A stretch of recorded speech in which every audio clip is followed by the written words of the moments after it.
আসসালামু আলাইকুম ওয়া আজকে আমরা জানব কোরবানি কার উপর ওয়াজিব।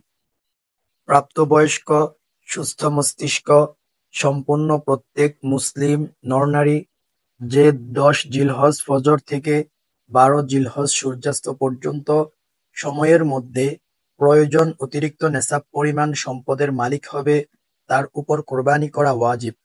টাকা পয়সা, সোনা রূপা, অলংকার, বর্তমানে বসবাস ও খোরাকির প্রয়োজন আসে না এমন জমি, প্রয়োজন অতিরিক্ত বাড়ি, ব্যবসায়িক পণ্য ও অপ্রয়োজনীয় সকল আসবাবপত্র কোরবানির নেসাবের ক্ষেত্রে হিসাবযোগ্য।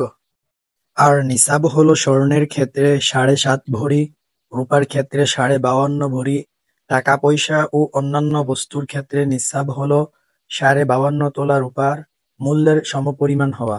আর সোনা বা রূপা কিংবা টাকা পয়সা এগুলোর কোনো একটি যদি পৃথকভাবে নেসাব পরিমাণ না থাকে, কিন্তু প্রয়োজন অতিরিক্ত একাধিক বস্তু মিলে 52.5 তোলা রূপার মূল্যের সমপরিমাণ হয়ে যায়, তাহলেও তার উপর কোরবানি করা ওয়াজিব।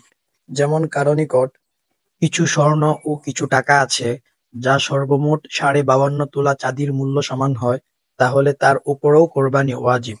আল্লাহ তাআলা ইরশাদ করেছেন, ফাসল্লি লিরাব্বিকা ওয়ানহার, অতএব আপনি আপনার রবের উদ্দেশ্যে নামাজ পড়ুন এবং কোরবানি আদায় করুন।